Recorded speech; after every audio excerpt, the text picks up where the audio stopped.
pengemis terkaya di dunia enten. Jadi dilansir dari Detik Finance di Mumbai, Pak, India, itu ada pengemis. Ngemis sehari itu 10 sampai 12 jam.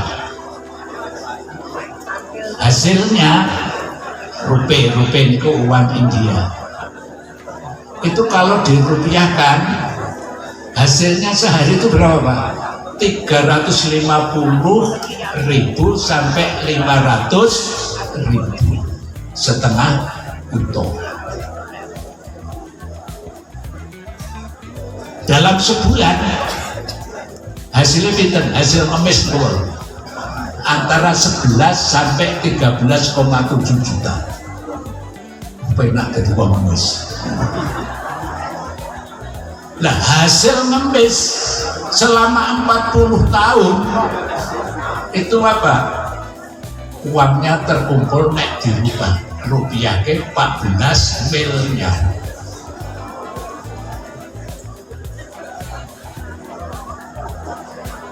Dia tempat tinggalnya di mana? Di apartemen.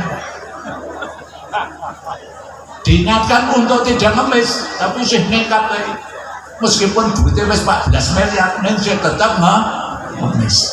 Ini sama saja, dia itu mengumpulkan barang untuk tidur, nak nemrok.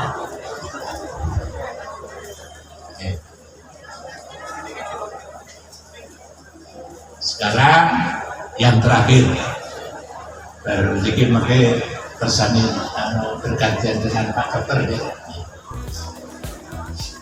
Rasulullah mendidik agar hidup sederhana. Hakim bin Hizam berkata, aku meminta kepada Rasulullah Sallallahu Alaihi Wasallam dan beliau memberikan kepadaku. Lalu aku minta lagi kepada beliau sebanyak 2 kali. Dan setiap permintaan itu beliau memberikan apa yang ku minta.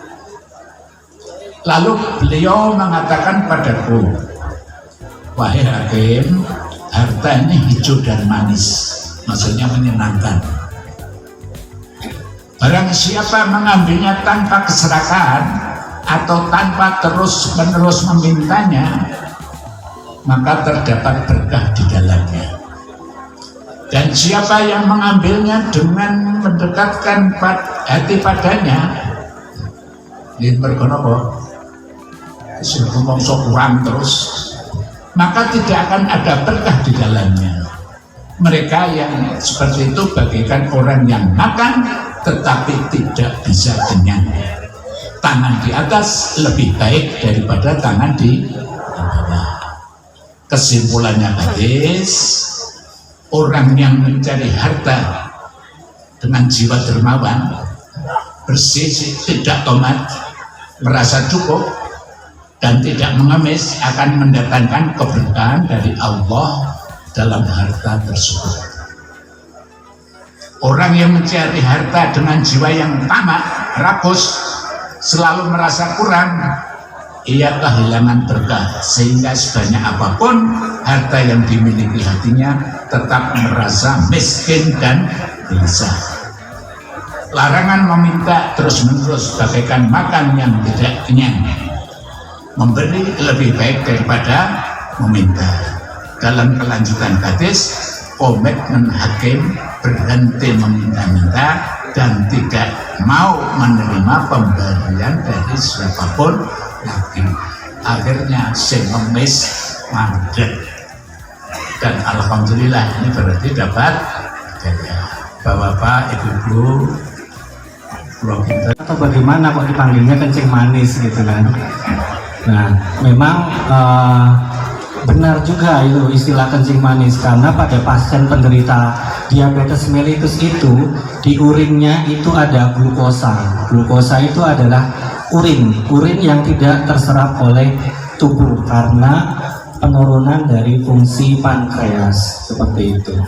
Nah, gimana sih, apa itu diabetes mellitus? Nah, diabetes, kenapa kok bisa terjadi diabetes mellitus? Nah, diabetes mellitus itu terjadi kalau misalnya fungsi pankreas. Pankreas itu yang menanggulangi gula. Jadi kalau misalnya Bapak Ibu itu makan gula banyak, minum gula banyak, di situ ada sel beta pankreas namanya. Dia mengeluarkan insulin. Insulinnya kalau pada penderita DM itu dia berkurang, entah berkurang sudah dari dia terdiagnosis atau tidak bisa, tubuhnya tidak bisa mengeluarkan insulin sendiri, jadinya gulanya itu masuk semua di tubuh, makanya pada saat dicek itu gulanya tinggi seperti itu.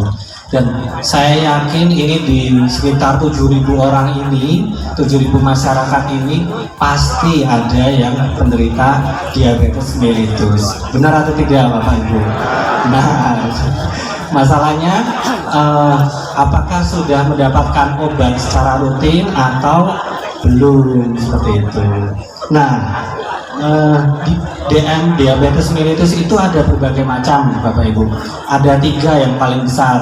Yang paling sering adalah diabetes mellitus tipe 2. Tipe 2 itu yang biasanya Bapak Ibu periksa itu biasanya kalau munculnya di atas usia 20 tahun dan gulanya tinggi dan diagnosis DM, itu namanya diabetes mellitus tipe 2.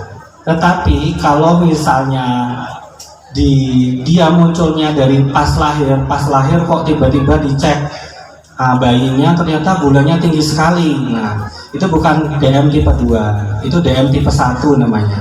Dari genetik. Kenapa kok bisa genetik? Karena fungsi pankreas itu dari awal, dari kecil itu sudah tidak berfungsi. Makanya tidak ada insulin di dalam tubuh. Makanya pasien DM tipe 1 itu harus menggunakan insulin dari dia kecil. Dan biasanya ketahuannya itu di usia-usia kurang dari 20 tahun, usia 15 tahun, 16 tahun, kok tiba-tiba gulanya tinggi sekali. Nah, kemungkinan itu DM tipe 1. Tapi paling banyak memang kalau kita di Indonesia ini adalah DM tipe 2. Nah, biasanya masyarakat Indonesia ini ketahuannya itu kalau sudah bergejala, benar atau tidak? Benar.